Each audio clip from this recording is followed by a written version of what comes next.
आपण ऐकत आहात जगद्गुरु तत्वदर्शी संत रामपालजी महाराज यांच्याद्वारे लिखित पुस्तक ज्ञानगंगा। पवित्र वेदांमध्ये प्रमाण कबीरदेव आपल्या ज्ञानाचे दूत बनून स्वतःच येतात आणि आपले शुद्ध ज्ञान म्हणजे वास्तविक तत्वज्ञान स्वतः स्पष्ट करतात। स्वतः कबीरदेव म्हणजे कबीर परमेश्वरजी यांनी आपल्या अमृतवाणीमध्ये म्हटले आहे की शब्द अविगत से चल आए, कोई मेरा भेद मर्म नहीं पाया, न मेरा जन्म न गर्भ बसेरा, बालक हो दिखलाया, काशी नगर जल कमल पर डेरा, वहां जुलाहे ने पाया।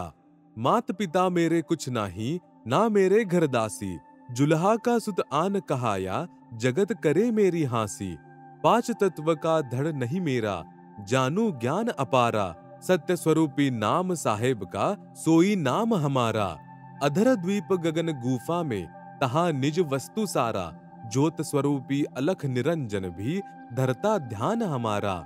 हाड़ चाम लहु ना मेरे कोई, जाने सत्य नाम उपासी, तारन तरन अभय पद दाता, मैं हूं कबीर अविनाशी। वरील शब्दांमध्ये कबीर परमेश्वर म्हणत आहेत की नाही माझी कोणी पत्नी आहे, नाही माझे पाच तत्वांचं शरीर आहे, म्हणजे अस्थि मांस रक्त अर्थात नाड्यांनी जोडून बनवलेली काया। मी स्वयंभू आहे। तसेच काशीमधील लहरतारा नामक तलावातील पाण्यामध्ये कमळाच्या फुलावर स्वतः प्रकट होऊन बालक रूप धारण केले होते।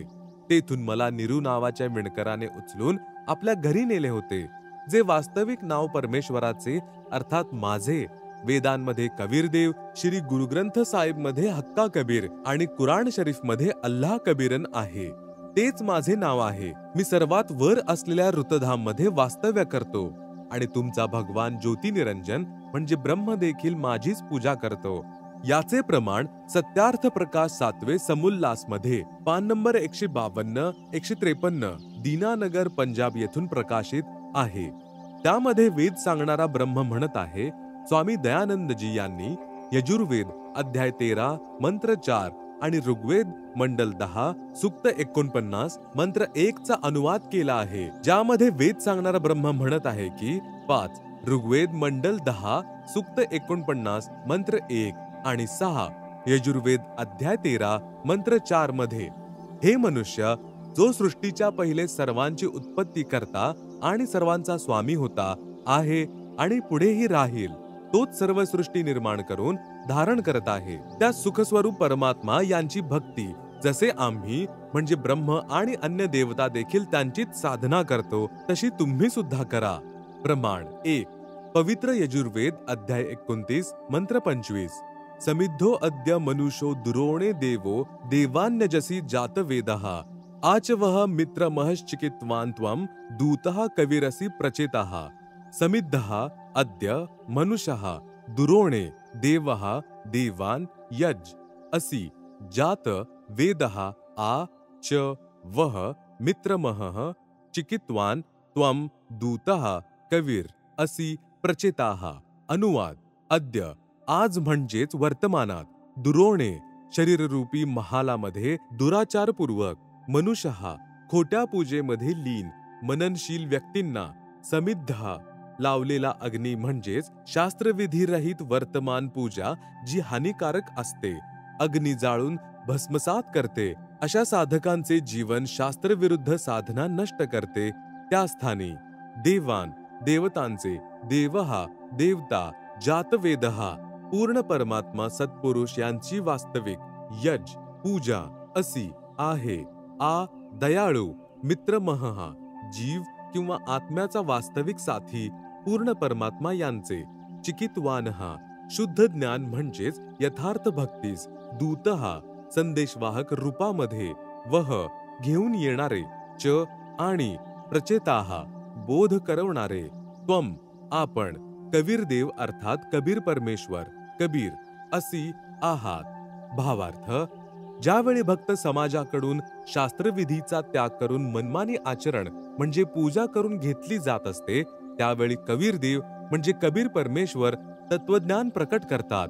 प्रमाण 2 पवित्र सामवेद संख्या 1400 मध्ये संख्या नंबर 359 सामवेद अध्याय नंबर 4 खंड नंबर 25 चा श्लोक नंबर 8 पुराम भिंदुर्युवा कविर्मितौजा अजायत इंद्रो विश्वस्य कर्मणो धर्ता वज्री पुरुष्टुतः पुराम भिंदुः युवा कविर अमित मौजा अजायत इंद्रः विश्वस्य कर्मणः धर्ता वज्री पुरुष्टुतः।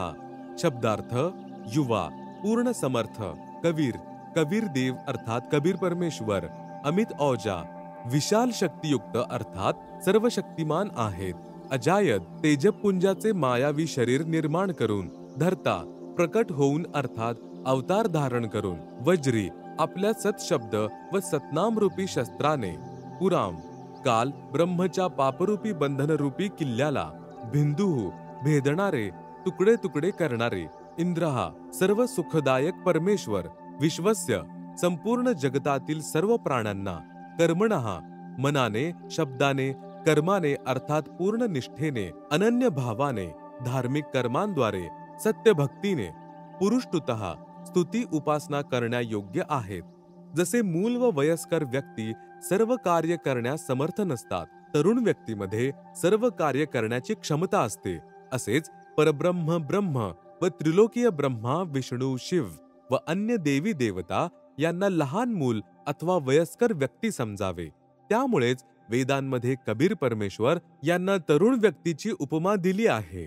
भावार्थ, जे कबीर देव म्हणजे कबीर परमेश्वर तत्वज्ञान घेऊन या संसारात येतात ते सर्व शक्तिमान आहेत, तसेच काल म्हणजे ब्रह्मचा कर्मरूपी किल्ला तोडणारे आहेत आणि सर्व सुखदाता तसेच सर्वांनी पूजा करण्यायोग्य आहेत। संख्या नंबर 1400, सामवेद उतारचिक अध्याय नंबर 12 खंड नंबर 3 श्लोक नंबर 5।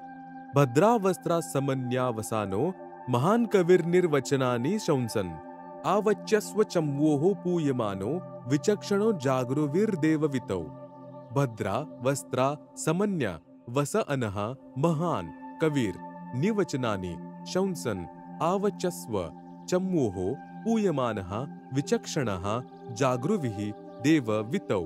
अनुवाद, विचक्षणः चतुर्व्यक्तींनी, आवच्यस्व आपल्या वचनांद्वारे पूर्ण ब्रह्म यांची पूजा विधी न सांगता दुसऱ्याच अशास्त्रीय उपासना पद्धतींचे मार्गदर्शन करून अमृताच्या स्थानावर, पूयमानः अन्य उपासना जसे भूतप्रेत पूजा, पितृपूजा तीनही गुणांची म्हणजे रजगुण ब्रह्मा, सद्गुण विष्णू, तमगुण शिव शंकर आणि ब्रह्मकालपर्यंतची पूजारूपी फोड जखमेतून वाहणाऱ्या घाणीला, चम्मोह आदरपूर्वक आचमन करविणाऱ्या चुकीच्या ज्ञानाला, भद्रा परम सुखदायक महान कबीर पूर्ण परमात्मा कबीर, वस्त्रा सशरीर साधारण वेशभूषेमध्ये अर्थात येथे वस्त्राचा अर्थ आहे वेशभूषा। संत भाषेमध्ये याला चोला किंवा शरीर देखील म्हटले जाते। चोला म्हणजे शरीर। जेव्हा कोणा संताचा मृत्यू होतो तेव्हा चोला छोड गये असे म्हणतात। समन्या आपल्या सतलोकीच्या शरीरासारखे अन्य तेजपुंजाचे शरीर धारण करून, वसानहा सामान्य व्यक्तीसारखे जीवन व्यतीत करून काही दिवस संसारामध्ये वास्तव्य करून, निवचनानी आपल्या शब्दावली आदींच्या माध्यमातून सज्ञान, शंसन वर्णन करून देव पूर्ण परमात्मा यांच्या वितौ लपलेल्या सगुण निर्गुण ज्ञानास जागृविही जागृत करतात। भावार्थ, शास्त्रविधी विरुद्ध साधनारूपी मवाद म्हणजे अर्थात घातक साधनेवर आधारित भक्त समाजास तत्वज्ञान समजाविण्यासाठी कबीर देव म्हणजे कबीर परमेश्वर येथे संसारात प्रकट होतात। त्यावेळी आपल्या तेजपुंज शरीरावर अन्य शरीररूपी वस्त्र म्हणजे कमी तेजाचे शरीर धारण करून येतात, कारण परमेश्वर यांचे मूळ तेजपुंज शरीर आपली नजर सहन करू शकत नाही।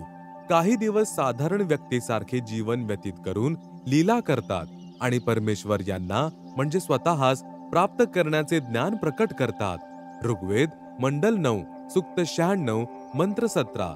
शिशुम जज्ञानम हर्यतम मृजंती शुंभंती वरही मरुतो गणेन कविर्गिरिभिः काव्येना कविः संसोमः पवित्रमत्येति रेभन।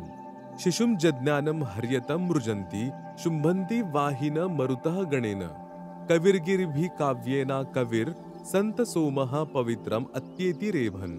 अनुवाद, पूर्ण परमात्मा हर्य शिशुम विलक्षण बालकाच्या रूपामध्ये जज्ञानम जाणून बुजून प्रकट होतात आणि आपल्या तत्वज्ञानाचा तम त्यावेळी मृजंती निर्मळतेसह शुभंती उच्चारण करतात.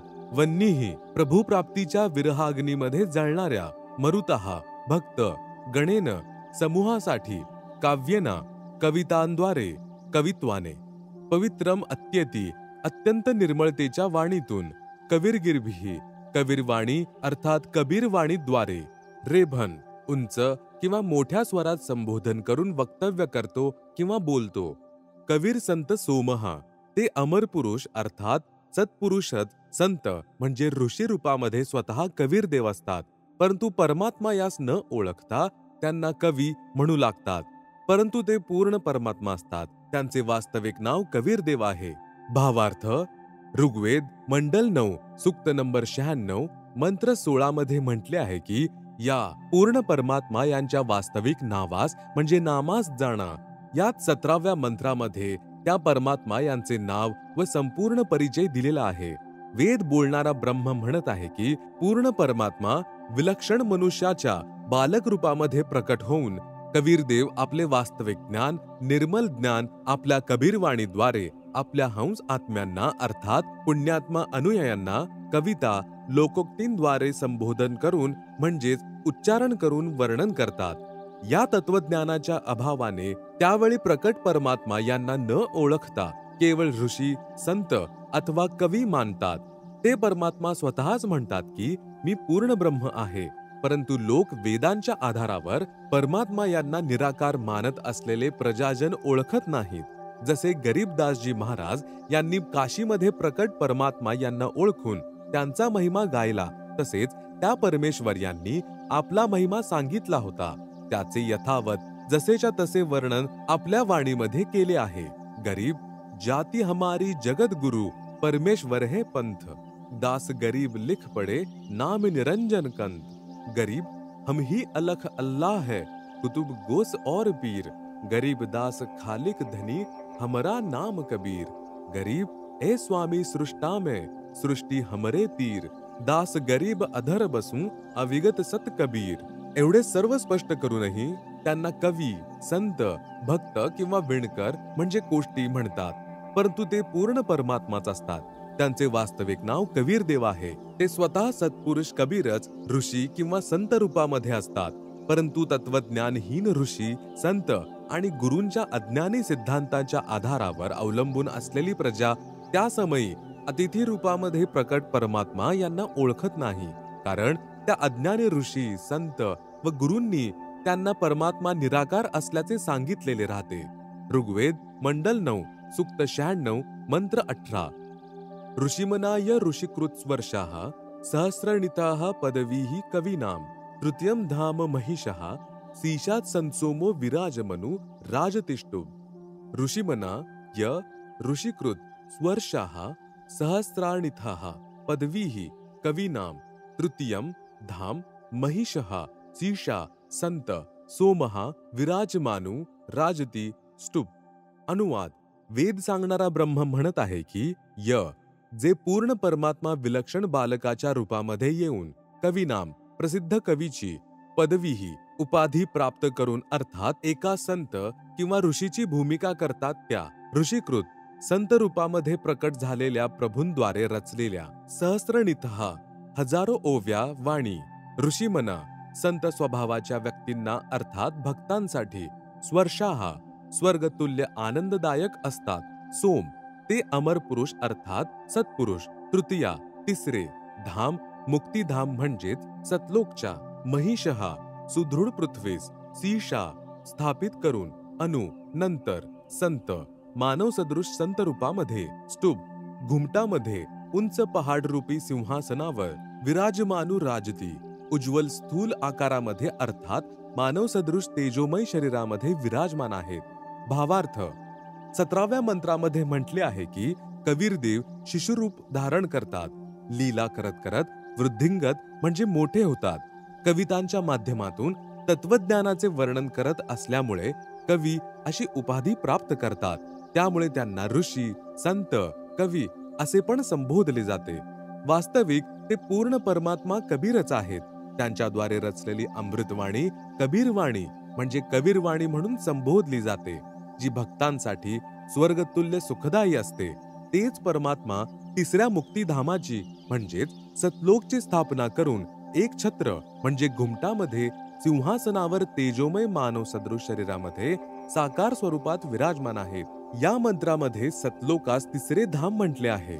जसे एक ब्रह्मचे लोक हे 21 ब्रह्मांडाचे क्षेत्र आहे, दुसरे परब्रह्मचे लोक हे 7 संख ब्रह्मांडाचे क्षेत्र आहे, तिसरा परम अक्षर ब्रह्म म्हणजेच पूर्ण ब्रह्म यांचा सतलोक आहे. कारण पूर्ण परमात्मा यांनी सतलोकमध्ये सत्पुरुष रूपामध्ये विराजमान होऊन खालील लोकांची म्हणजे धामांची रचना केली आहे. यासाठी खालील लोकांची गणना केली आहे. हेच प्रत्यक्ष डोळ्यांनी पाहिलेले प्रमाण संत गरीबदासजी महाराज यांनी सांगितले आहे. अर्ज कुर्स पर सफेद गुंबज है जहां सद्गुरु का डेरा.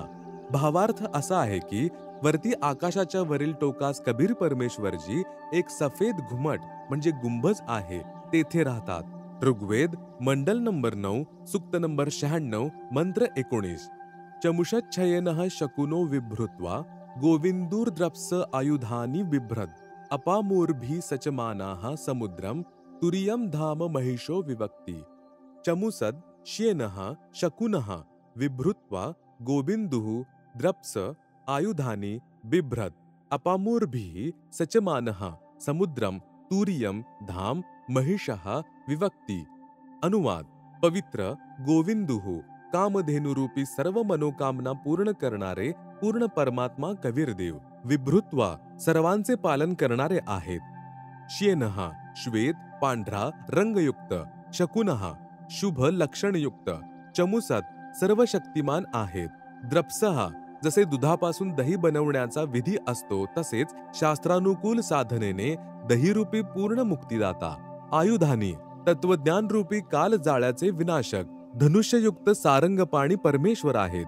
सचमानः वास्तविक, बिभ्रद तेच सर्वांचे पालन पोषण करतात. अपामूर्भिः अथांग अत्यंत खोल जलयुक्त, समुद्रम सागरासारखे गहन गंभीर म्हणजेच विशाल, तुरीयम चौथ्या, धाम लोकात म्हणजेच अनामी लोकामध्ये, महिषः उज्ज्वल सुदृढ पृथ्वीवर, विवक्ती वेगवेगळ्या स्वतंत्र स्थानी भिन्न भिन्न स्वरूपामध्ये पण वास्तव्य करतात. ही माहिती कबीरदेव स्वतःच वेगवेगळे करून सविस्तर देतात. भावार्थ. मंत्र 18 मध्ये म्हटले आहे की पूर्ण परमात्मा कबीरदेव म्हणजे कबीर परमेश्वर तिसरे मुक्तिधाम अर्थात सतलोकमध्ये एका घुमटामध्ये छत्र वास्तव्य करतात. या मंत्र 19 मध्ये म्हटले आहे की अत्याधिक पांढरा शुभ्र श्वेतपूर्ण प्रभू जो कामधेनूप्रमाणे सर्व मनोकामना पूर्ण करणारा आहे, वास्तविक तोच सर्वांचा पालन करता आहे. तोच कबीरदेव जो मृत्यू लोकात शिशुरूप धारण करून येतो.